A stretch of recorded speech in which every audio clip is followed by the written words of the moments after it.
কে আসুন বলে এই পৃথিবী হলো জানা, কে গাইল এসে সামনের গানো শূন্য কাফেলা।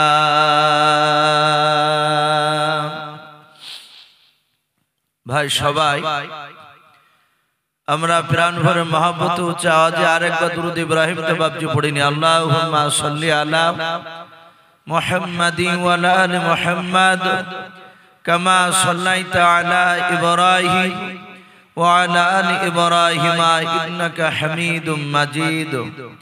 আল্লাহুম্মা বারিক আলা মুহাম্মাদিন ওয়া আলা আলি মুহাম্মাদ কামা বারাকতা আলা ইব্রাহিম وعلى آل إبراهيم إنك حميد مجيد صلى الله تعالى عليه وسلم। শ্রদ্ধেয় জনাব, আজকের জালসা নির্বাচিত মনোনীত যোগ্যতম সভাপতি মহাশয় ও সম্মানিত আমন্ত্রিত ওলামে কেরাম ও আমার সম্মুখের শ্রদ্ধেয় বয়োজ্যেষ্ঠ বাবা জীবনেরা, আমার সমবয়স্ক সমাজস্য যুবক ভাইয়েরা, পর্দার আড়ালের মা বোনেরা ও আমার সম্মুখের কচি কচি স্নেহের বাচ্চারা, সকলকে জানাই আমার বুক ভরা ভালোবাসা সালাম। আসসালামু আলাইকুম ওয়া রাহমাতুল্লাহি ওয়া বারাকাতুহু।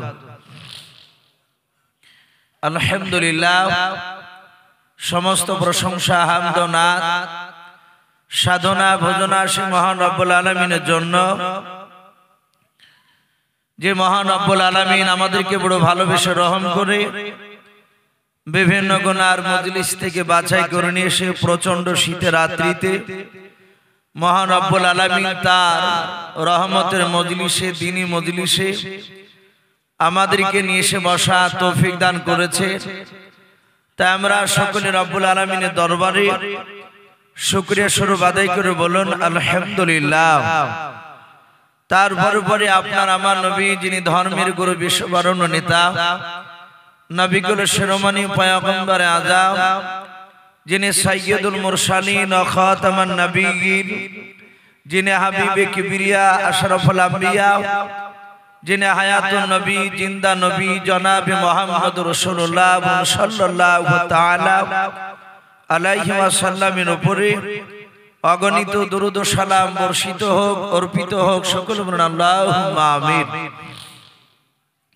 মুআজ্জাজ সামিনে কেরাম, আমি আপনাদের সম্মুখে কোরআনুল কারীম থেকে বেশ কয়েকটা এত টুকরা পরিবেশন করেছি, তেলাওয়াত করেছি। তারপরে বিশ্ব নবীজির পবিত্র জবান থেকে মাত্র একটা হাদিসের টুকরা পাঠ করেছি। ইনশাআল্লাহ যথাসময়ের মধ্যে আমার বক্তব্য করব। ভাই, যারা এই মাহফিলে বাপজি এখনো পর্যন্ত যারা বসে আছে, আমরা এই যে শীতের রাত্রিতে বাপজি বসে আছি, এটা আমাদের বাহাদুরি নয়। বিশ্বনবী বলেছেন, আল্লাহ যাকে ভালোবাসে মহান রব্বুল আলামিন তার মহব্বতের বান্দাদেরকে তার রহমতের মজলিসে নিয়ে এসে বসে দেয়। বলুন আলহামদুলিল্লাহ। এই গ্রামের বহু মানুষ বাপজি তারা বাড়ি থেকে অনেকে জালসা শুনতে এসেছিল। এরকম মানুষ আছে যে মাহফিলে বাপজি তাদেরকে 5 মিনিট বসার সুযোগ আল্লাহ দেয়নি, তারা রাস্তা ঘুরিয়ে বাপজি চলে গেছে। তাহলে আমরা বাপজি এখানে বসতে পেরেছি, তাহলে বুঝতে হবে যে আল্লাহ আমাদেরকে ভালোবাসে। তাই ভাই, যারা বসে আছেন হয়তো মাজমা ভরপুর হয়েছিল, রাত্রি যেহেতু বেশি হয়ে যাচ্ছে মানুষ, আপনার একইভাবে যে বসে থাকবে এটা নয়। যারা চলে গিয়েছে আলহামদুলিল্লাহ, তারা তো চলেই গিয়েছে। যারা বসে আছেন ভাই, আমরা জানি যে যত রাত্রি হয় তত দুনিয়ার বাপজি অফিস, আদালত, কোর্ট কাচারি বন্ধ হয়ে যায়। কিন্তু বিশ্বনবী বলেছেন, যত রাত্রি হবে গভীর তত আল্লাহর রহমতের দরজাগুলো খুলে যায়। জোরে বলুন সুবহানাল্লাহ। আর একটু মহব্বতে বলুন সুবহানাল্লাহ। তো ভাই, একটু সামনের দিকে তাকিয়ে একটু গুছিয়ে বসুন। বাপ, আমরা প্রতিটা মানুষের গুনাহগার। আমরা এমন কোনো সময় নাই যে বাপজি সেই গুনাহটা আমাদের সেই সময়তে গুনাহ হয় না। একটু ভাই জমে আসে। আমরা প্রতিটা বাবজি ভাইদেরকে বলবো, ভাই একটু গুছিয়ে আসো। আমরা জমে বসে গভীর রাত্রিতে একটা সুন্নাতকে কমসে কম জিন্দা করি। ভাই একটু গুছিয়ে আসো। আর যারা একটু দূরে বসে আছেন যুবক ভাই, আমি আপনাদেরকে বলছি, ভাই দূরে ছন্ন ছাড়া হয়ে বসে না থেকে একটু জমে বসলে ভালো হতো। ভাই আমি আজকে আলোচনা আপনাদের কাছে রাখবো। আমাকে কমিটির তরফ থেকে আমি দেখলাম এখানে সব বাচ্চা ছেলেরা বাবজি কমিটি, প্রায় মসজিদে বাবজি বেশ কয়েকজন আমার সঙ্গে কথা বলছিলেন, বারবার করে বলেন, ইসুফ ভাই আপনি আজকে আলোচনা রাখবেন আমাদের বিশ্ব নবী জনাবে মুহাম্মদ রাসূলুল্লাহ, একটু জোরে বলুন সাল্লাল্লাহু আলাইহি ওয়াসাল্লামের আপনি ছোট থেকে একটু আলোচনা করবেন।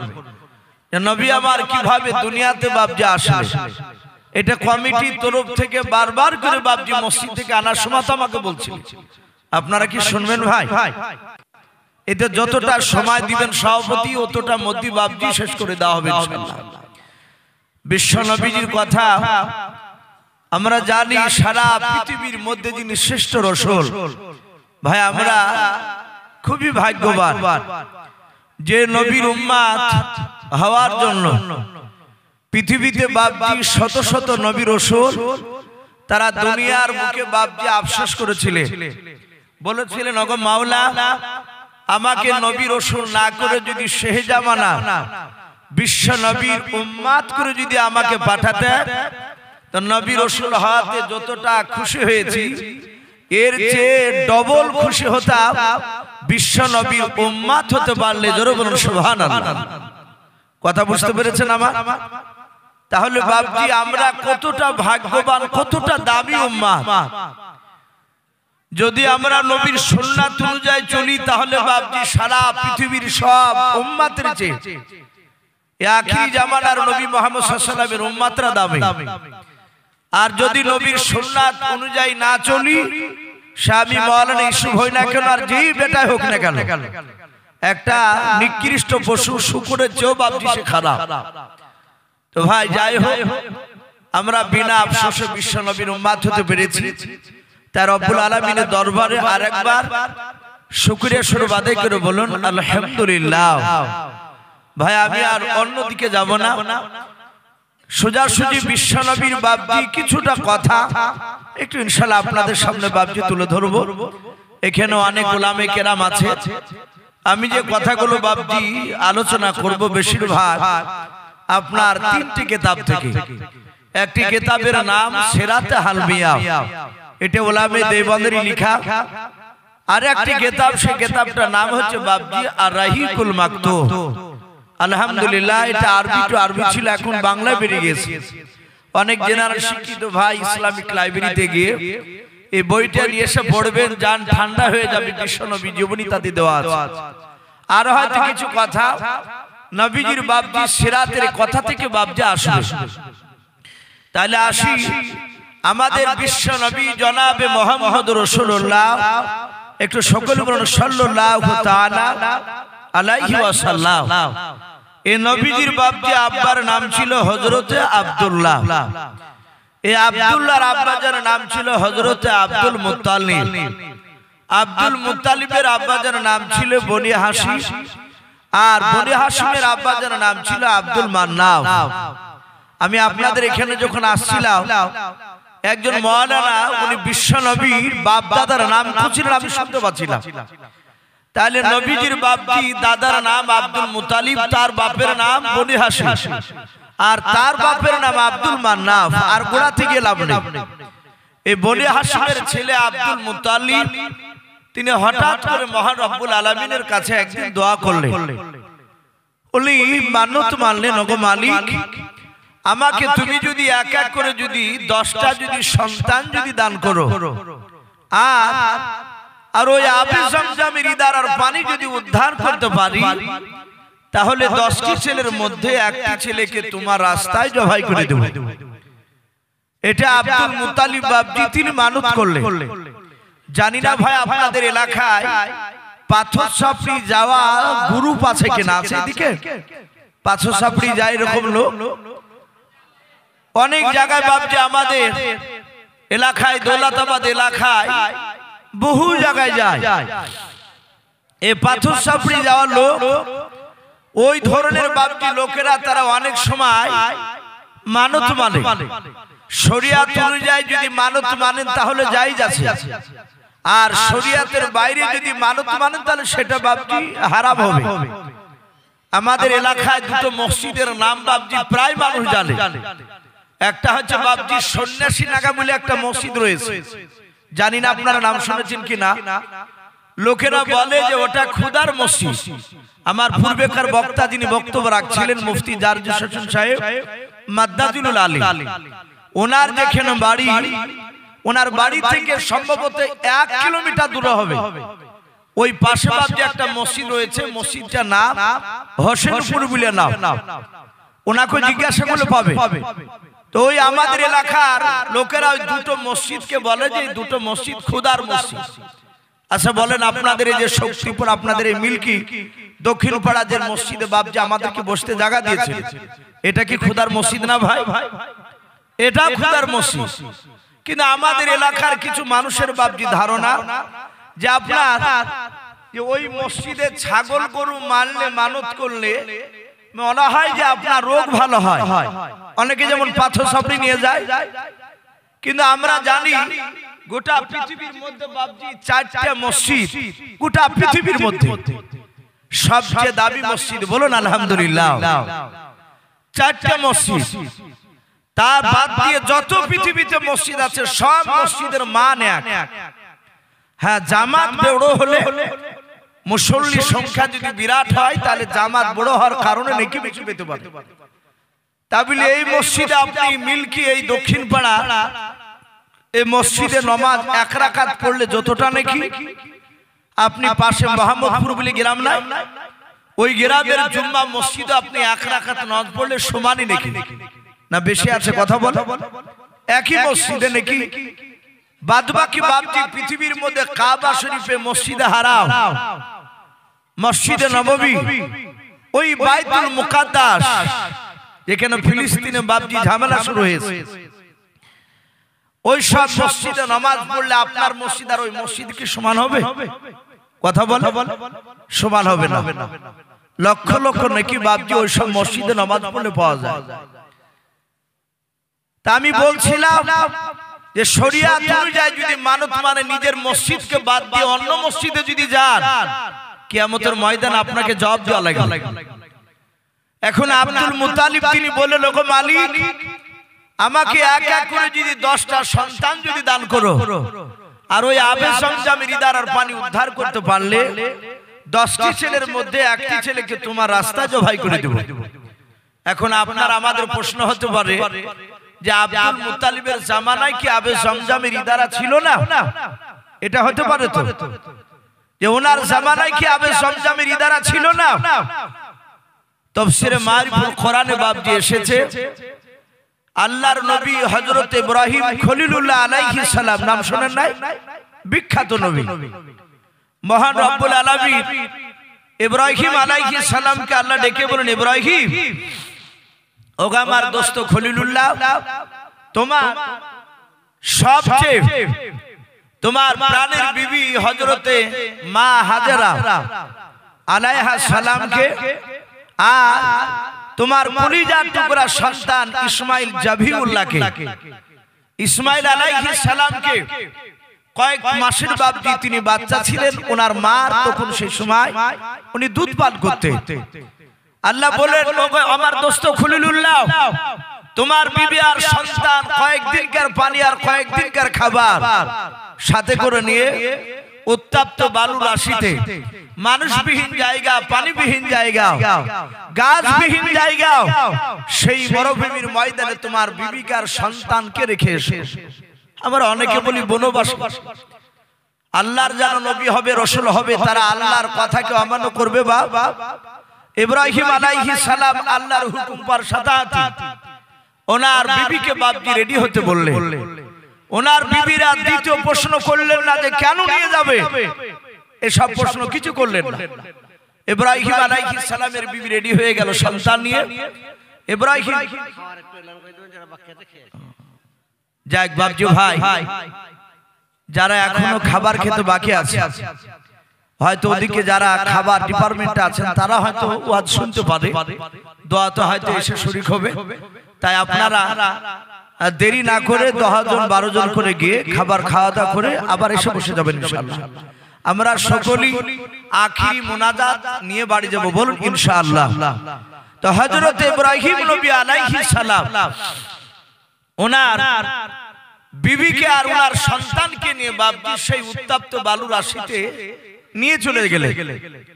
অনেক লম্বা ঘটনা, আমি খুব সংক্ষেপে বলছি। ইব্রাহিম আলাইহিস সালাম তার বিবিকে মরুভূমির ময়দানে তার সন্তানকে রেখে দিয়ে কয়েকদিনকার পানি আর খাবার তাদের কাছে দিয়ে ইব্রাহিম আলাইহিস সালাম উটের লাগাম ধরে সোজা বাপজি বাড়ির দিকে চলে যাচ্ছে। মা হাজেরা আলাইহাস সালাম উনি চিন্তা করছে যে আমার স্বামী আমাকে এখানে রেখে দিয়ে কেন চলে যাচ্ছে, আমাকে তো কিছু বললেন না যে আমি কখন আসবো কিংবা কবে আসবো, আমি কি আমার ব্যবহারে আমার ত্রুটি পেল নাকি আমার স্বামী, আমি তো কোনো ব্যবহার খারাপ দেখাই নাই।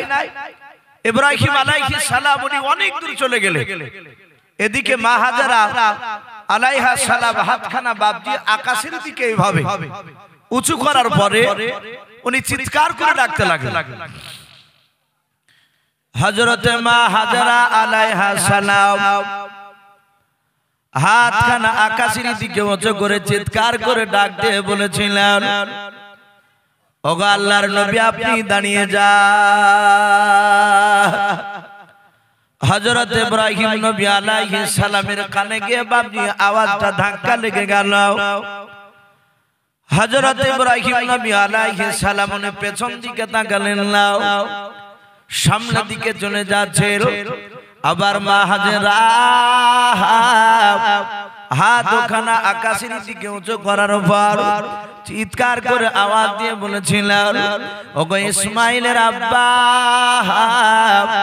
আমাকে উত্তপ্ত বালুর রাশিতে কেন রেখে দিয়ে চলে যাচ্ছেন বলার। হযরত ইব্রাহিম নবী আলাইহিস সালামের কানে গিয়ে বাবা দ্বিতীয়বার আওয়াজটা ধাক্কা লাগলো। উনি দ্বিতীয়বার বাপকে তাকালেন, মা হাজেরা আলাইহাস সালাম আবার তৃতীয়বার বাপজি হাত ওখানা আকাশের দিকে উঁচু করার পর চিৎকার করে ডাক দিয়ে বলেছিলেন, ওগো আল্লাহর নবী আপনি দাঁড়িয়ে যান। হযরত ইব্রাহিম নবী আলাইহিস সালাম হাতখানা বাপজি আপনার আকাশের দিকে উঁচু করা নয়, মা হাজেরা উঁচু করে ডাক দিয়েছেন বাবা। তিনবার আওয়াজটা ইব্রাহিম আলাইহিস সালামের কানে গিয়ে ধাক্কা লেগে গেল। হযরত ইব্রাহিম নবী আলাইহিস সালাম সঙ্গে সঙ্গে বাবা ওই সময় বলা হয়েছে ইব্রাহিম আলাইহিস সালাম আপনার পেছন দিকে আপনার ঘরে আপনার তাকানোর পর উটের লাগামটা ধরে বাপজি দাঁড়িয়ে মা হাজেরা ডাক দিয়ে বলেছিলেন, ওগো আমার আল্লাহর বান্দা ইসমাইলের আব্বা আপনি কেন আমাকে আর আমার সন্তানকে রেখে দিয়ে বাড়ি চলে যাচ্ছেন বলেন, আমার ব্যবহারে কি আপনি কোনো খারাপ পেয়েছেন আপনি বলেন। হযরত ইব্রাহিম নবী আলাইহিস সালাম উনি কোনো কথা বলেন না। আরবিতে বাপজি হাতটাকে হাতুন বলা হয়, এই হাতটা আকাশের দিকে আঙুলটা বাপজি উঁচু করে ইশারা করে বলতে চাইলেন, আমি আল্লাহর হুকুমে রেখে গেলাম, জোরে বলুন সুবহানাল্লাহ। হযরত ইব্রাহিম নবী আলাইহিস সালাম শুধু ইশারা করে বললেন, আকাশের দিকে আঙুল তুলে দেখালেন যে আমি আল্লাহর হুকুমে রেখে গেলাম। মা হাজেরা বুঝতে আর বাকি থাকলো না, উনি চতুর্থবার বাপজার কোনো প্রশ্ন করলেন না। সঙ্গে সঙ্গে মা হাজেরা ওখানে থেকে গেলেন। কয়েকদিনকার পানি আর কয়েকদিনকার বাপজি খাবার ফুরে গেল। মা হাজেরার তাফসীরে বাপজি লিখেছে তার জীবনীতে বাপজি এসেছে মা হাজেরা 3 দিন ধরে বাপজি পানি আর খাবার খেতে পায়নি, পেটে খাবার যায়নি। মা হাজেরার স্তন দুটো বাপজি শুকিয়ে গিয়েছে। ইসমাইল আলাইহিস সালাম দুধ খাওয়ার জন্য বাপজি কাঁদতে শুরু করলেন। মা হাজেরা আলাইহিস সালাম নিজের সন্তানকে তুলে তার ডান দিকের স্তনে মুখ লাগালে ইসমাইল আলাইহিস সালাম টানাটানি করে এক ফোঁটা বাপজি দুধ বের হলো না।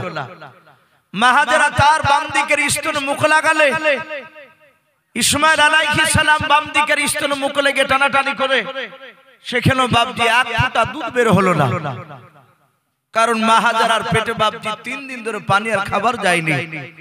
ইসমাইল আলাইহিস সালাম পানি পানি করে কাঁদতে লাগলে হযরত মা হাজারা আলাইহিস সালাম দেখলেন আমার সন্তানকে মনে হয় আর বাঁচানো সম্ভব হবে না, আমার কাছে চামড়ার মুখে পানি নেই, আমার ছেলেকে বাঁচাবো কি করে। নিজের সন্তানকে বাপজি মরুভূমির বালিতে বসে রেখে চামড়ার মুখটা বাপজি হাতে করে নিয়ে মা হাজারা আলাইহিস সালাম চারিদিকে বাপজি আপনার ওই ময়দানে খুঁজতে শুরু করলে যে আমি দেখি কোথাও পানি পাই কিনা, যদি আমি পানি না পাই আমার ছেলে ইসমাইলকে বাঁচানো সম্ভব হবে না। মা হাজারা চারিদিকে বাপজি দৌড়াদৌড়ি করে কোথাও পানি দেখতে পেলেন না। তাফসীরে বাপজি মারফুল কোরআনে এসেছে মা হাজারা আলাইহিস সালাম অনেকটা দূর দৌড়ে গিয়ে দেখলেন বাপজি একটা পাহাড় দেখতে পাওয়া যাচ্ছে, যে পাহাড়টা বাপজি কোরআন শরীফে নাম এসেছে, পাহাড়টার নাম হচ্ছে বাপজি মারওয়া। কি নাম বললাম? মারওয়া পাহাড়। মা হাজারা দূর থেকে দেখলেন ওই পাহাড় থেকে মনে হচ্ছে পানির ঝর্ণা বেশ। মা হাজারা আলাইহিস সালাম ওই মারওয়া পাহাড়টার কাছে গিয়ে দেখেন বাবা ওই পাহাড়ে আপনার এক ফোঁটা পানি বের হয় না, কিন্তু হযরত মা হাজারা দূর থেকে বাপজি পাহাড়ের দিকে লক্ষ্য করেছিলেন, মনে হচ্ছিল পানি জোরে জোরে পড়ছিল। উনি কাছে গিয়ে দেখেন পানি নাই, পাহাড়ের বাপজি মরিচিকা, দূর থেকে রোদ্রে মনে হচ্ছিল পানি ঝরতেছে। বাস্তবে আপনি পরীক্ষা করে দেখবেন বাবা, চৈত্র মাসের সময় দুপুর বেলায় বাবা দিন 12টার দিকে আপনি যদি আকাশে যদি দেখেন মেঘ নাই, আকাশটা পরিষ্কার রৌদ্র আছে, ওই সময় আপনাদের বাপজি ফাঁকা রাস্তা, পিচের রাস্তায় 2-3 কিলোমিটার রাস্তা যদি আঁকা বাঁকা যদি না হয়, আপনি দুপুর 12টার সময় রৌদ্রের সময় ওই পিচের রাস্তার দিকে বাপজি তাকে দেখবেন বাবা, ওই রাস্তায় মনে হয় দূর থেকে পানি টলমল করে, মনে হয় না? যত কাছে দেখবেন যাবেন তত দেখবেন পানি নাই। হযরত মা হাজারা দূর থেকে বাপজি দেখলেন পানি, কাছে গিয়ে দেখেন আপনার মারওয়া পাহাড়ে বাপজি পানি নাই, পাহাড়ের মরেছে কাও। মা হাজারা ওই মারওয়া পাহাড় থেকে আবার চারিদিকে বাপজি দৌড়াদৌড়ি নাই, চারিদিকে তাকাতে শুরু করে দিলেন, দেখে পানি পাওয়া যায় কিনা। কোরআন শরীফে বাপজি পাওয়া যায়। আর একটা পাহাড় দূর থেকে বাপজি মা হাজারা দেখতে পেলেন, ওই পাহাড়টার নাম কোরআনে পাওয়া যায় সফা। হযরত মা হাজারা ওই পাহাড়ের চূড়া থেকে বাপজি দৌড়ে গিয়ে চামড়ার মুশক নিয়ে হযরত মা হাজারা মনে মনে চিন্তা করেছেন, আল্লাহ ওই পাহাড়ে গেলে হয়তো পানি পাওয়া যাবে। ওখানে গিয়ে দেখেন সাফা পাহাড়ে, ওখানে দেখেন আপনার মারওয়ার মতো বাপজি কেস ঘটল, ওখানে এক ফোঁটা পানি নাই, পাহাড়ের মরেছে গাও। এইভাবে বাপজি সাফা থেকে মারওয়া, মারওয়া থেকে সাফা মা হাজারা আলাইহিস সালাম 7 বার দৌড় দিয়েছিলেন। বলুন সুবহানাল্লাহ। আল্লাহর নবী জনাব মুহাম্মদ রাসূলুল্লাহ সাল্লাল্লাহু তাআলা আলাইহি ওয়াসাল্লামের অর্ধাঙ্গিনী বিবি হযরত মা আয়েশা সিদ্দিকা রাদিয়াল্লাহু তাআলা আনহা নবীজিকে বলেন, গো নবী শুনে নেন, সারা পৃথিবীর মানুষ হজ করতে আসার পাহাড়, ওই 2 পাহাড় এক নয় 2 নয় 7 বার দৌড়াদৌড়ি করে। ওগো আল্লাহর নবীজি, কোন মানুষ ইচ্ছাকৃত যদি 5 বার যদি দৌড় দেয়, কোন মানুষ যদি 6 বার দৌড় দেয়, 7 বার যদি না দেয়, ও নবী বলুন তার হজ পরিপূর্ণ হবে কিনা? আল্লাহর নবী বলেন, আয়েশা আমার মা হাজারা ওই সাফা মারওয়ার পাহাড় 7 বার দৌড় নিয়েছিল। শুনে নাও আয়েশা, আমার মা হাজারা যদি ওই পাহাড় দুটো যদি 50 বার যদি দৌড় দিতেন, সেই দিন গাও সারা পৃথিবীর মানুষকে আজকে 50 বার দৌড় দেওয়া লাগতো। ওরে আমার আয়েশা, আমার মা হাজেরা 7 বার দৌড় দিয়েছিলেন, তাই সারা পৃথিবীর মানুষকে 7 বার দৌড় দেওয়া লাগবে। ওরে আমার আয়েশা একবার কম দৌড়লো তার হজ পরিপূর্ণ মোকাম্মল হবে না। আমার মা হাজেরা 7 বার দৌড়াদৌড়ি করে যখন বাবা পানি আর কোথাও পেলেন না, হযরত মা হাজেরা চামড়ার মুশুক নিয়ে বাবা কান্না করিতে করিতে বাপজি পাহাড় থেকে নেমে নিজের ছেলের দিকে বাপজি রওনা দিচ্ছে। মা হাজেরা মনে মনে বাপজি না চিৎকার করে কাঁদার বলেন, আল্লাহ আমার ছেলে ইসমাইলকে বাঁচানো যাবে না। ওগো মাওলা, আমি চারিদিকে ময়দানে খুঁজলাম, কোথাও পানি আমি পেলাম না। আমার ছেলে পানি পানি করে চিৎকার করে কান্না করতেছে। আমার মনে হয় আমার চোখের সামনে আমার সন্তান মারা যাবে, মালিক আমার ছেলেকে বাঁচানো যাবে না। মা হাজেরা কান্না করতে করতে চলে যাচ্ছে।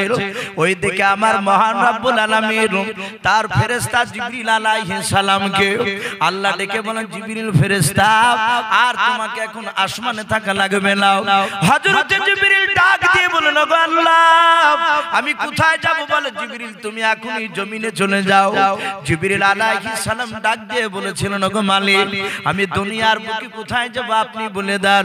আমার আল্লাহ বলেন, জিবরিল শুনে না, আমি ইব্রাহিম আলাইহিস সালাম, মা হাজেরা আলাইহিস সালাম, ইসমাইল আলাইহিস সালাম, আমি ওদের তিনজনের আমি ইমতিহান নিয়েছি। বলুন সুবহানাল্লাহ।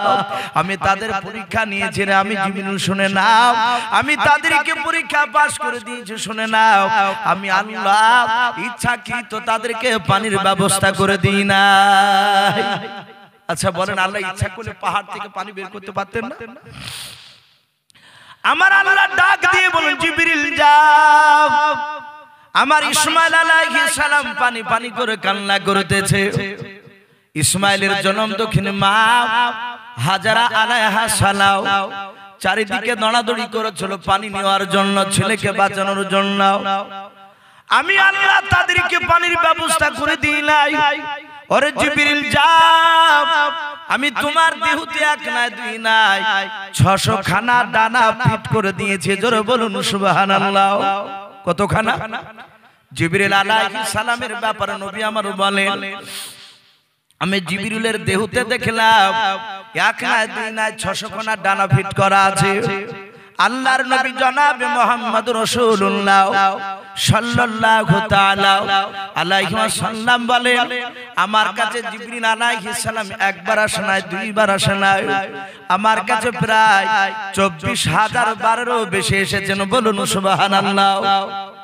আল্লাহ রাসূল বলেন, ওরে আমার সাহাবারা শুনে নাও, আমার জিবরিল এতবার এসেছিল, তার মধ্যে থেকে আমি জিবরিলের অরিজিনাল সুন্নাত আমি মাত্র 2 বার দেখেছিলাম। বলুন সুবহানাল্লাহ। আমার বিশ্ব নবী বলেন, ওগো সাহাবায়ে কেরাম শুনে নাও, জিবরিলের দেহতে আমি 600 খানা ডানা দেখেছি। আমি সিদরাতুল মুনতাহায়, আমি যেই দিন নবীজি বলছেন আমি জিবরিলের সাথে মেরাজের রাত্রিতে যাচ্ছিলাম, ওই 70 ভাগ আসমান পাড়ি দিয়ে জিবরিল আলাইহিস সালাম সিদরাতুল মুনতাহা থেকে ডাক দিয়ে বলেছিলেন, ওগো আল্লাহর নবী এখান থেকে আমি আপনার সাথে যাব না, আপনি এখান থেকে একাই চলে যান। আল্লাহর নবী জনাবে মুহাম্মদ রাসূলুল্লাহ সাল্লাল্লাহু তাআলা আলাইহি ওয়াসাল্লাম বলেন, ওগো জিবরিল ভাই তুমি আমার সাথে দুনিয়া থেকে তুমি আমাকে এক এক করে 7টা আসমান তুমি পার করে নিয়ে আসিলাও, আর সিদরাতুল মুনতাহা থেকে কেন তুমি যাবে না বলো? জিবরিল বলেছিলেন, ওগো নবী আপনি আমার দেহের দিকে তাকান। জিবরিল এইভাবে দুখানা হাত বাজে 60 করলেন। নবী বলেন, আমি দেখলাম জিবরিলের দুই দিকে বাজে 600 খানা ডানা ফিট করা আছে। আল্লাহর নবী বললেন, জিবরিল এত বড় ফেরেশতা, মাত্র 600 খানা ডানার মধ্যে 2টো ডানা জিবরিল 60 করলেন, আর মনে হলো গোটা পৃথিবীটা জিবরিলের বগলে তলে হয়ে গেল। বলুন সুবহানাল্লাহ। এত বড় জিবরিল ফেরেশতা। আল্লামা জালালউদ্দিন সিউতি রাহমাতুল্লাহ আলাইহি তিনি বলেছেন, জিবরিল আলাইহিস সালাম এত বড় ফেরেশতা। সাহাবারা জিজ্ঞাসা করলেন, ওগো নবী জিবরিল কত বড় ফেরেশতা, একটু আপনি আমাদের সামনে একটু বর্ণনা করুন। নবী বললেন, ওগো সাহাবায়ে কেরাম জিবরিল কত বড় ফেরেশতা শুনবা? বলে হ্যাঁ। বলে গোটা পৃথিবীতে যত পানি রয়েছে আমরা 7টা নদী বলি না, 7 নদী 13 নদী নাকি তাই সব বলি না আমরা সমুদ্র। নবী বলেন ওরে আমার সাহাবায়ে কেরাম শুনে নাও, সারা পৃথিবীতে আসমানের নিচে যত পানি আছে সব পানি তুলে যদি জিবরিলের মাথা চাঁদিতে ঢেলে দেওয়া হয়, পানি ঢেলে দিবে আর পানি গড়তে গড়তে সারা পৃথিবীর পানি সব ভরে যাবে, কিন্তু জিবরিল আলাইহিস সালামের মাথা চাঁদি থেকে গড়তে গড়তে এই থুতনি পর্যন্ত পৌঁছাতে গিয়ে সারা পৃথিবীর পানি শুকিয়ে যাবে। জোরে বলুন সুবহানাল্লাহ। এত বড় জিবরিল ফেরেশতা আল্লামা জালালউদ্দিন সিউতি রাহমাতুল্লাহ আলাইহি তিনি লিখেছে 4 ফেরেশতার বিস্ময়কর কাহিনীতে বাপ যে ঘটনাটা দেওয়া আছে। নবী বলেন আমি দেখিলাম সে এত বড় জিবরিল ফেরেশতা, আর সেই ফেরেশতাকে আল্লাহ ডেকে বলছেন ওরে জিবরিল যাও তুমি আমার ইসমাইলের সামনে 2 থেকে 3 হাত সামনে তুমি দাঁড়িয়ে, আমার ইসমাইল পানি পানি করে কাঁদছে, আমি হাজারাকে পানির ব্যবস্থা করে দিই নাই, তুমি যাও তোমার ডান দিকের একটা পাখা দিয়ে আমার ইসমাইল আলাইহিস সালামের 2 থেকে 3 হাত সামনে মাটিতে তুমি আঘাত করবা, দেখবা মাটি ফেটে আমি সেখান থেকে আমার কুদরত প্রকাশ করব। বলুন আলহামদুলিল্লাহ। জিবরিল আলাইহিস সালাম বলেন আল্লাহ তাই বলে। হ্যাঁ, জিবরিল আলাইহিস সালাম চলে আসলেন ইসমাইল আলাইহিস সালামের 2 থেকে 3 হাত বাপজির সামনে আঘাত করলেন পাখার, মাটি ফেটে বাপজি পানি বের হয়ে গেল। জিবরিল আলাইহিস সালাম আল্লাহকে ডাক দিয়ে বলেন আল্লাহ তুমি তো বললে কুদরত প্রকাশ করব, কিন্তু এরকম সচরাচর পানি অনেক জায়গা দেখতে পাওয়া যায়। আমার আল্লাহ ডেকে বলেন জিবরিল শুনে নাও, ওই পানিটা আমার কুদরতে পানি, শুনে নাও ওই পানিটা সারা পৃথিবীর যে আমি দামি পানি বানিয়েছে। বলুন আলহামদুলিল্লাহ। জিবরিল বলেন আল্লাহ সারা পৃথিবীর যে দামি পানি, বলে হ্যাঁ এই পানিটার নাম কি আপনি বলেন। আমার আল্লাহ বলেন জিবরিল এই পানিটার নাম হচ্ছে আবে জামজাম। বলুন সুবহানাল্লাহ। জিবরিল আলাইহিস সালাম তিনি অদৃশ্য হয়ে গেলেন। তাহলে আমরা এতটুকু বুঝতে পারলাম ইসমাইল আলাইহিস সালামের সামনে ইব্রাহিম আলাইহিস সালামের জামানায় জিবরিল আলাইহিস সালামের বাপজি ডান দিকের পাখার মাটির আঘাতে মাটি ফেটে যে পানি বের হয়েছিল ওই পানিটার নাম হচ্ছে আবে, একটু জোরে বল, জামজাম। এই আবে জামজামের পানি ইসমাইল আলাইহিস সালাম তিনি খেলেন হাত দিয়ে, আর বাচ্চা ছেলে পানি নিয়ে বাপজি খেলা করছিলেন। মা হাজারা আলাইহিস সালাম কাছে এসে দেখে অবাক, ওগো মালিক এই ময়দান গোটা খুঁজেছে আমি পানি পাই নাই, আর তুমি আমার ইসমাইলের সামনে থেকে পানি বের করে দিয়েছো। তাফসীরে মারিফাত কোরআনে এসেছে, মুফাসসিরিন কেরাম লিখেছে মা হাজারা যেই ময়দানে ছিলেন ওই ময়দান দিয়ে মানুষ যাওয়া তো দূরের কথা, পাখিরা পর্যন্ত বাপজি ওই আসমানে খুব কমই যাতায়াত করত, ওই ময়দান দিয়ে যাওয়া আসা কম করত, কারণ ওখানে পানির ব্যবস্থা নেই। মা হাজারা আলাইহিস সালাম উনি বালি আর কাকড় দিয়ে বাপজি ঘিরে দিলেন। তাফসীরে বাপজি লেখা আছে, মুফাসসিরিন কেরাম লিখেছে মা হাজারা যদি ঘিরে না দিতেন ওই পানিতে আবে জামজাম, আজ আপনাদের মিল্কি দক্ষিণ পাড়া তো বাপজি আবে জামজামের পানি পৌঁছে যেত, কিন্তু পৌঁছে গেলে মনে হয় ওই রকম মর্যাদা থাকতো না যতটা মর্যাদা এখন আছে। আমরা জানি সারা পৃথিবীর মধ্যে বাপজি কটা পানি দাঁড়িয়ে খাওয়ার সুন্নাত জানা আছে বাপ আপনাদের? দেখেন বাপজি ঠিক বলেছে, 2টো পানি দাঁড়িয়ে খাওয়ার সুন্নাত। একটা হচ্ছে ওযু করার পরে, এখন তো বাপজি আর পানি থাকছে না, এখন আধুনিক যুগ ভাই, আমরা গুরুত্ব হয়তো দিই না, আমরা অনেক জিনিসে গুরুত্ব না দেওয়ার কারণে হয়তো আল্লাহ কিয়ামতের ময়দানে সেদিন হয়তো আমাদেরকে পাকড়া করতে পারে। আজ প্রতিটা মসজিদে ট্যাপ চালু হয়েছে। আজ থেকে বাপজি 20 বছর আগে 30 বছর আগে মানুষ ট্যাপে ওযু করত না, বদনাই করত না, এক বদনা পানি। কিন্তু এখন বর্তমান বাপজি একটা মানুষ ট্যাপ চালিয়ে দিয়ে ওযু বানাচ্ছে, আপনি পরীক্ষা করে দেখবেন, আমরা হয়তো গুরুত্ব দিই না। আপনি যখন বিসমিল্লাহ বলে যখন ওযু করতে বসবেন, ওই ট্যাপের নিচে একটা বদনা পাতি দিবেন। আপনি যেইভাবে ওযু করেন সেম ওইভাবে ওযু করবে। আর ট্যাপ আপনার চালুই থাকে, ট্যাপে পানি দেখবেন আপনার পা ধুতে ধুতে আমার মনে হয় 3 বদনা পানি পার হয়ে যাবে ওই ট্যাপের পানি। কিন্তু আমরা গুরুত্ব দিই না, কারণ আধুনিক যুগ। তাই আজ থেকে বাপজি 20 বছর আগে, 20 বছর আগে, আপনার 25 বছর আগে মানুষ বদনায় ওযু করত, রাসূলের জামানতে করত। তা নবী বলেছেন ওযু করার পর বদনাতে বাপজি এক আধ ঢোক পানি থেকে যায়। অনেক লোকে, অনেকে বদনা উবুড় করে রাখে, অনেকে আবার খাড়া করে রাখে। পরে মানুষটা বদনাটা এমনি উবুড় করতে গেলে ছাত করে এক ফোঁটা পানি পড়ে যায়। ওই পানিটা রাসূলুল্লাহ বলেছেন ওযু করার পরে আপনি যদি পারেন দাড়ি খেয়ে নেন, দাড়ি খাওয়া সুন্নাত।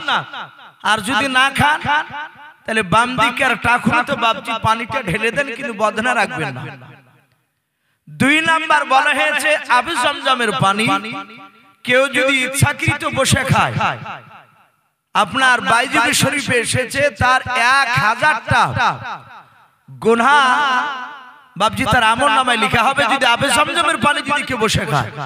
হ্যাঁ, যদি আপনি অসুবিধা হয় সেটা ভিন্ন কথা। আল্লাহ রাসূল বলেছেন দাঁড়িয়ে যদি আবে জমজমের পানি কেউ খায়, পশ্চিম দিকে মুখ করে 3 দেবে।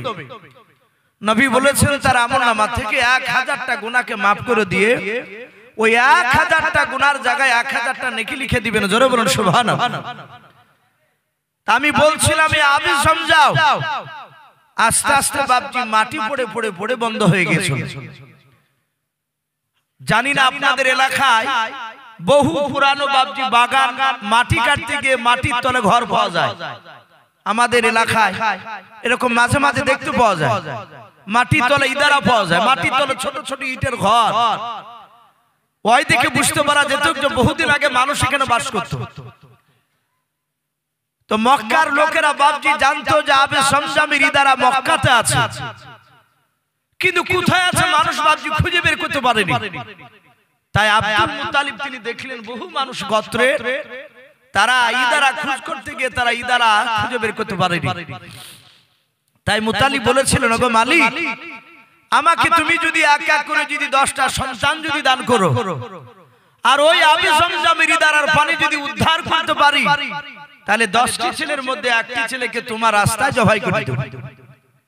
হযরত আব্দুল মুত্তালিবের বাপজি মানতকে আল্লাহ কবুল করে নিলেন, ওনার ওয়াদা আল্লাহ কবুল করে নিয়েছেন। মহান রব্বুল আলামিন তাকে 10টা সন্তান দান করলেন। বলুন আলহামদুলিল্লাহ। আব্দুল মুত্তালিব 10টা সন্তান উপযুক্ত বড় হয়েছে।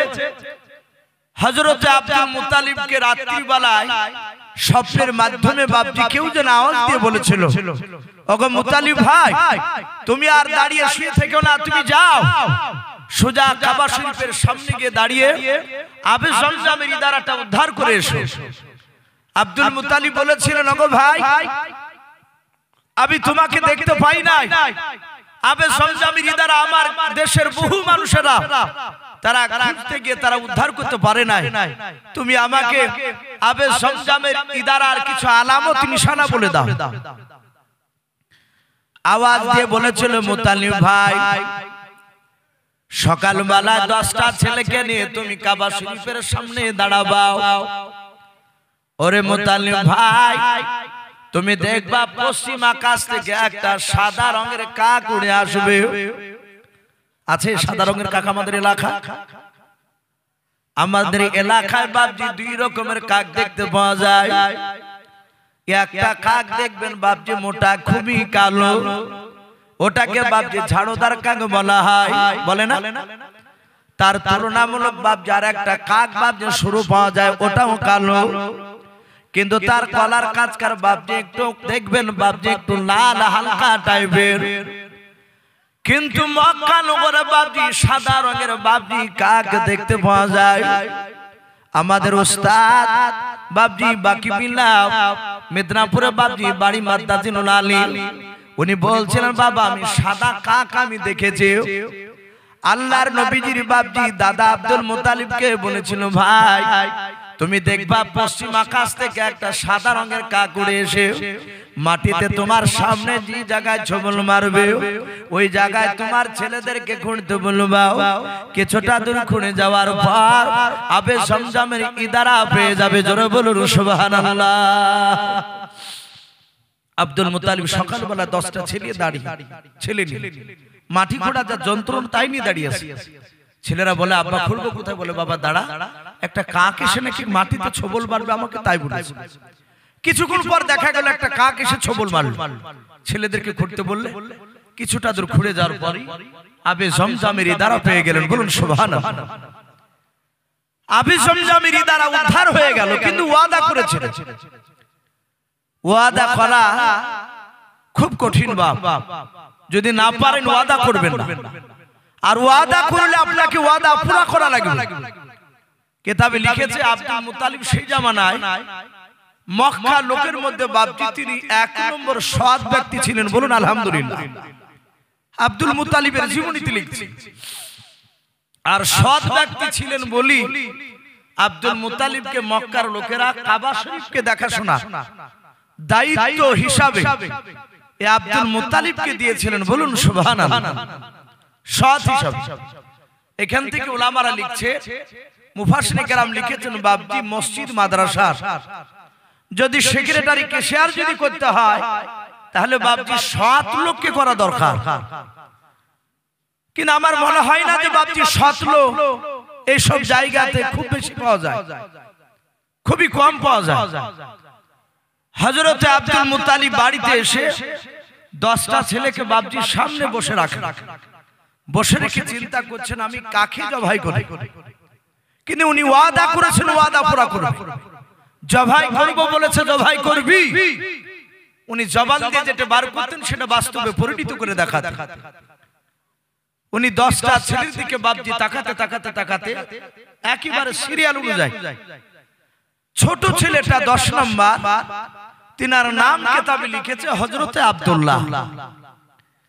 ডাক দিয়ে বলেছিল ওগো বেটা আব্দুল্লাহ, আমি তোমাকে আল্লাহর রাস্তায় জবাই করব বলে আমি নির্ধারিত করছি। তোমাকে আমি মোতায়েন করছি, বলো তোমার এর বিরুদ্ধে কোনো কথা অভিযোগ আছে? আব্দুল মুত্তালিব তিনি মুচকি মুচকি হাসছেন। বলুন সুবহানাল্লাহ। কারণ বিশ্বনবী বলে ইসমাঈল আলাইহিস সালামকেও ওনার খানদান থেকে আমার বিশ্বনবী এসেছে। হযরতে আব্দুল্লাহ ডাক দিয়ে বলছেন হাসতে হাসতে, আব্বা আপনি যদি মানত মেনেছেন আর আমাকে যদি জবাই করেন আল্লাহর রাস্তায়, আমি আলহামদুলিল্লাহ আমি খুশি হব। আমার আপনার বিরুদ্ধে কোনো অভিযোগ নেই। আব্দুল মুত্তালিব বলেন বাপ তাহলে খুবই ভালো কথা। গোটা এলাকায় প্রচার শুরু হয়ে গেল, হইচই পড়ে গেল। মানুষ জবাই করা একটা আশ্চর্য ব্যাপার। চারিদিকে প্রচার হয়ে গেল যে আগামী মাসের অমুক তারিখে অমুক সময় আব্দুল মুত্তালিবের ছোট ছেলে আব্দুল্লাহকে আল্লাহর রাস্তায় জবাই করবে। এলাকায় বাপজি প্রচার শুরু হয়ে গেল। সেই জামানায় ইহুদির বড় বড় পণ্ডিত তাওরাত, জবুর, ইনজিল পড়ালো। সেই ইহুদির আলেমরা বাপজি 6 থেকে 7 জনায় শোনার পরে তারা সোজা এসে আব্দুল মুত্তালিবকে বলছেন, ভাই শুনলাম আপনার ছোট ছেলে আব্দুল্লাহকে নাকি আল্লাহর রাস্তায় জবাই করবেন। বলে হ্যাঁ ভাই আমি ওয়াদা করেছি আমি জবাই করব, আমি ওয়াদা পুরা করব। বলে আপনার ছোট ছেলে আব্দুল্লাহকে ডাকেন তো। ডাকলে ডাকার পর ইহুদির আলেমরা বাপজি তাওরাত জবুর খোলার পরে তারা কিতাবের সাথে বাপজি তাকাচ্ছেন আর আব্দুল্লাহর চেহারার সাথে মিলাচ্ছেন। হুবাহু কিতাবে যা পড়েছে আমাদের এমন একজন নবী বাপজি আল্লাহ আমাদেরকে দিয়েছে, আমার মহান রব্বুল আলামিন আদম আলাইহিস সালাম থেকে নিয়ে একদম ঈসা রূহুল্লাহ আলাইহিস সালাম পর্যন্ত যত নবী রাসূল পাঠিয়েছে প্রতিটা নবী রাসূলের কাছে আমার আল্লাহ আনন্দ করে আমার বিশ্ব নবীর আলোচনা করেছেন। বলুন আলহামদুলিল্লাহ। প্রতিটা কিতাবে আসমানি কিতাব, সহিফা কিতাব, এমনকি পৃথিবীতে যত ধর্মের কিতাব আছে সব ধর্মের কিতাবই আমার বিশ্ব নবীর বর্ণনা দেওয়া ছিল। বলুন আলহামদুলিল্লাহ। নবীর প্রশংসা করেছেন। ইহুদির আলেমরা বলেছিল, ওগো ভাই আব্দুল মুতাল্লিব, আপনার এই ছোট ছেলের চালচলন কথাবার্তা প্রায় এই তৌরাত কিতাবের সাথে মিলে যায়। আমাদের মনে হয় আপনার এই ছোট ছেলে আব্দুল্লাহর ওরুজাত সন্তান, আখির জামানার রাসূল হবেন। জোরে বলুন সুবহানাল্লাহ। আপনি কি জবাই করবেন? আব্দুল মুত্তালিব বলেন, ভাই আমি যে ওয়াদা করেছি। সেই সময়কার উলামারা বললেন, ভাই চিন্তা করবেন না, আপনি লটারি কাটুন। একদিকে আব্দুল্লাহর নাম, অপর দিকে 10টা উটের নাম। যদি লটারিতে নাম উঠে আব্দুল্লাহর, তাহলে দ্বিতীয়বার আবার লটারি কাটুন। একদিকে আব্দুল্লাহর নাম, অপর দিকে আরো 10টা উটের নাম দিয়ে 20টা নাম লিখবে। যতবার আব্দুল্লাহ নাম উঠবে ততবারই 10টাকের উটের নাম বেশি লিখবে। কিতাবে লিখেছে বাবজি সিরাতে হালবে কিতাবটায় 100টা উটের নাম লেখা হলো, আর আব্দুল্লাহর নাম অপর দিকে লিখলো, তখন আব্দুল্লাহ নাম আর উঠলো না, উটের নাম উঠলো। উটগুলোকে আব্দুল্লাহ বেশ কয়েকদিন বাবজি জবাই করে এলাকার মানুষকে বাবজি খেয়ে দিল। আব্দুল্লাহর মানত পুরা হয়ে গেল। কিন্তু আব্দুল মুতাল্লিবের ছোট ছেলে আব্দুল্লাহ, তিনি আস্তে আস্তে আস্তে আস্তে বাবজি বড় হতে লাগলেন।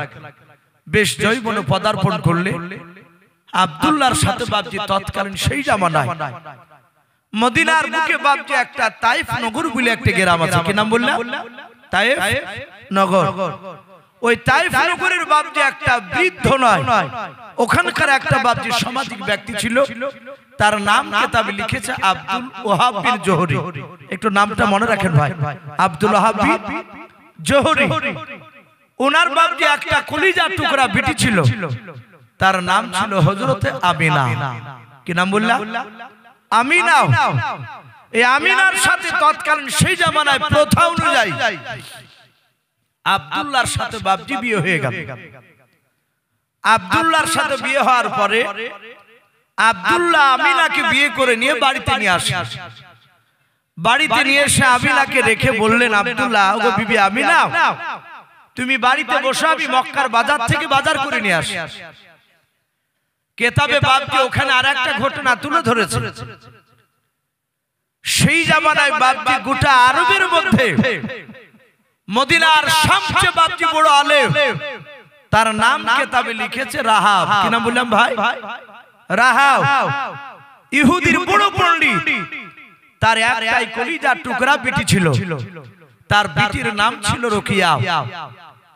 রোকিয়া তার আব্বা ইহুদির আলেম রাহাবের কাছে তাওরাত জাবুর বাবজি কিতাব পড়তে পড়তে দেখলে বেশ কয়েকবার দেখছেন নাম লেখা আছে মুহাম্মদ সাল্লাল্লাহু আলাইহি ওয়াসাল্লাম, এবং পাশে লেখা আছে আব্দুল্লাহ।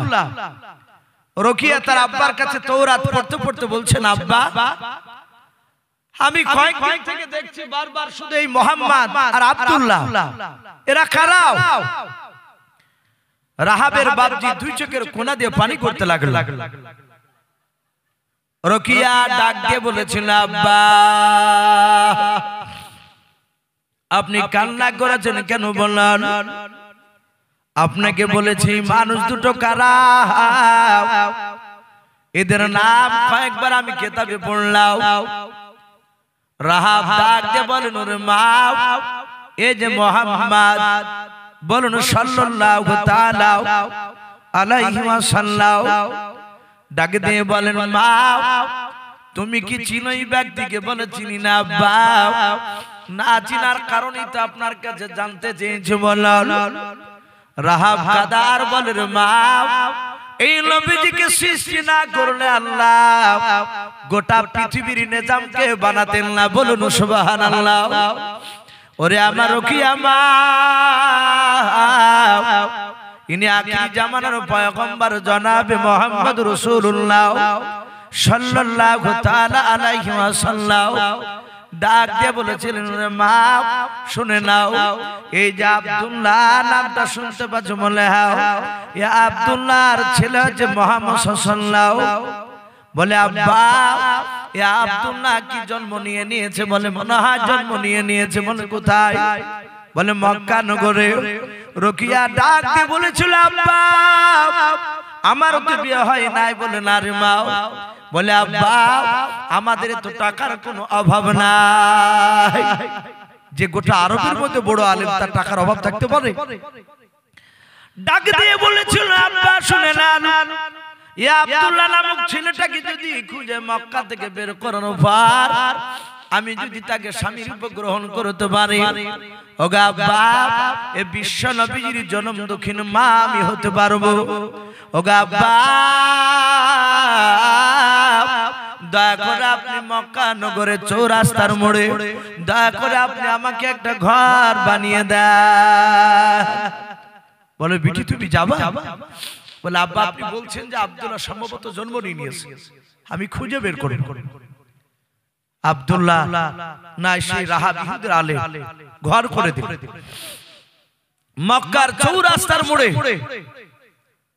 হযরত রোকেয়া বলছেন আব্বা এই যে মুহাম্মদ সাল্লাল্লাহু আলাইহি ওয়াসাল্লামের আব্বা আব্দুল্লাহ, একে আমি চিনব কি করে? ডাক দিয়ে বললেন বিটি রে, যিনি আখিরি জামানার রাসূলের আব্বা হবে তার চেহারাতে নূর চমকাবে। জোরে বলুন সুবহানাল্লাহ। যেই নূরটা অন্য কোন ছেলেদের চেহারা দেখতে পাওয়া যাবে। বহু মানুষের চেহারা দেখলে বাপজি আল্লাহর কথা স্মরণ হয়ে যায়, যদি তার গোপনে যদি গুনাহ না থাকে। হযরত রোকেয়া 6 মাস আগে আব্দুল্লাহর আমিনার সাথে যেদিন বিয়ে হয় সেই দিন থেকে নিয়ে 6 মাস পূর্বে রোকেয়া মক্কার চৌরাস্তার মোড়ে বাপজি ছাদের উপর চেয়ারে বসে তৌরাত কিতাবকে বাপজি বুকু করে নিয়ে যুবক ছেলে যায় খুলে খুলে কিতাবের সাথে মিলে না। যেই দিন বাপজি আব্দুল্লাহ বিয়ে করেছেন সেই দিনই আমিনাকে রেখে ওই রোকেয়ার ঘরের দিকে বাপজি যাচ্ছে। রোকেয়া দূর থেকে দেখতে পেয়েছে এই তো সেই যুবক, যে যুবকের কথা কিতাবে আব্বার কাছে পড়েছে। আমি একই তো খোঁজাখুঁজি করছি 6 মাস থেকে। রোকেয়া তার দুটো গোলামকে ডেকে বলল বন্ধুরা তোমরা তাড়াতাড়ি যাও, ওই দেখো যুবক আমার বাড়ির রাস্তা দিক দিয়ে যাবে, তোমরা দুইজনে গিয়ে ওই যুবকটার সামনে গিয়ে ঘেরাও করে দাঁড়াও। যদি যুবক বলে যুবকেরা আমার রাস্তা ঘিরলে কেন, তোমরা বলবা তোমার নাম কি। যদি যুবক বলে নাম আব্দুল্লাহ, আবার জিজ্ঞাসা করবা যুবক তোমার আব্বার নাম কি বলাও।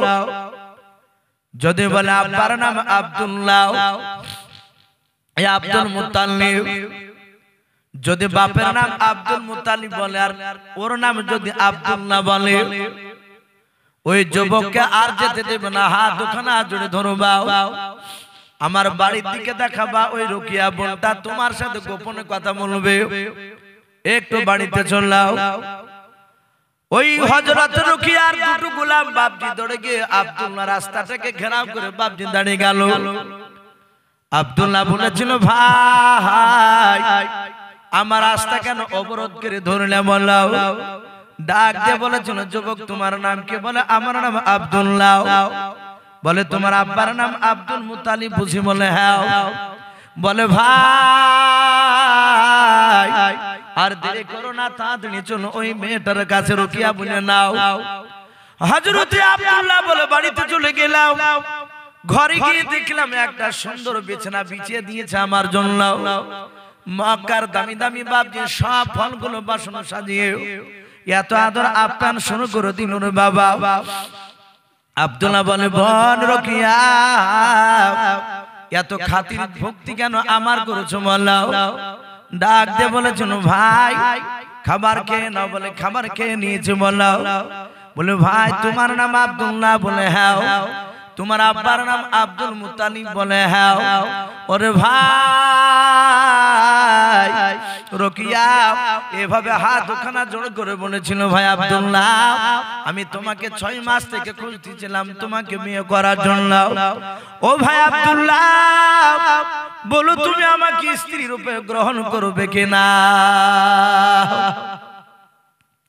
হযরতে রোকেয়ার কথা শুনে আব্দুল্লাহ রাগ করলেন না, মুচকে মুচকে হাসতে হাসতে বলুন গো রোকেয়া মা পূর্বে আমি এখন সিদ্ধান্ত নিতে পারবো না। বলে কেন রে ভাই? বলে আজকে দিনের বেলায় আমি আমিনা বলে একটা মেয়ে তাই ফোন করে বাড়ি ওই আব্দুল ওয়াহাব বিন জোহরীর মেয়েকে আমি বিয়ে করে নিয়ে বাড়িতে রেখে এসেছি। ওরে রোকিয়া বল, আমি সন্ধ্যাবেলায় বাড়ি গিয়ে আমার বিবি আমিনার সাথে আমি আলোচনা করব। যদি আমার বিবি আলোচনা যদি দ্বিতীয় বিয়ে করতে যদি অনুমতি দেয়, আগামী কাল সকালবেলা এসে তোমাকে স্ত্রী রূপে গ্রহণ করে নিয়ে বাড়ি চলে যাব। রোকিয়া বুঝতে পারলে আর মনে হয় হবে না। হযরতে আব্দুল্লাহ বাড়ি চলে গেলেন। বাড়ি যাওয়ার পর রাত্রিবেলায় আমিনার সাথে কথা শুরু হয়ে গেল। মহব্বতের ভালোবাসা বাপজি আমিনা কথা বলতে বলতে বাপজি সকাল হয়ে গেল। আব্দুল্লাহ বলছে, বিবি আমিনা একটা কথা বলবো বলে ভুলে গিয়েছিলাম। বলো। বলে আজ থেকে 6 মাস আগ থেকে নিয়ে মক্কার চৌরাস্তার মোড়ে রাহাবের বিটি রোকিয়া বলে নাম, সে আমাকে খুঁজতেছিল। গতকালকে তার সাথে আমার দেখা হয়েছে, সে আমাকে স্বামীর রূপে গ্রহণ করতে চায়। বলো বিবি আমিনা, আমি তোমার কথা বলেছি, যদি তুমি অনুমতি দাও, তোমার যদি বাধা না থাকে, তাহলে আমি মেয়েটাকে আমি বিয়ে করতে পারি। হযরত রোকিয়া কথা শোনার পরে আমিনা আব্দুল্লাহর কাছে বাপজি মুচকে হাসি দিয়ে বললেন, ওগো প্রাণের স্বামী, আমার তরফ থেকে কোনো বাধা নাই। যদি আপনার দ্বিতীয় বিবির প্রয়োজন মনে করেন, এখানে হিকমতের সহিত কথা বল, ওগো আমার প্রাণের স্বামী, যদি আপনার দ্বিতীয় বিবির প্রয়োজন মনে করে, তাহলে আপনি রোকিয়াকে বিয়ে করতে পারেন। হযরতে আব্দুল্লাহ সকালবেলায় বাপজি দৌড়াচ্ছে। রোকিয়া সারা রাত ঘুমায় নাই, পেলাম, কিন্তু মুহাম্মদ সাল্লাল্লাহু আলাইহি ওয়াসাল্লামের আব্বা আব্দুল্লাহ বললেন বিয়ে হয়ে গেছে। সকালবেলা ছাদের উপর তাকিয়ে আছে, জাহাতে রাসূলুল্লাহর আব্বার দিকে নজর পড়েছে আব্দুল্লাহ দিকে। একবার তাকিয়ে রোকিয়া এইভাবে মুখটাকে বাপজি ফিরিয়ে নিলেন। রোকিয়া আর গোলাম দুটো বলল, ওগো বোন রোকিয়া, গতকাল ওই যুবকের জন্য তুমি পাগলিনীর মতো ছুটছিলে, আজ কি ব্যাপার? ওই যুবকটার দিকে একবার তাকিয়ে তাকাও না। রোকিয়া বলল, ভাই, আমি গতকালকার চেহারাতে যে নূরটা দেখেছিলাম, সেই নূরটা আজকে তার চেহারাতে নেই, তার বিবি আমিনাকে দিয়ে চলে এসেছে। জোরে বলুন সুবহানাল্লাহ।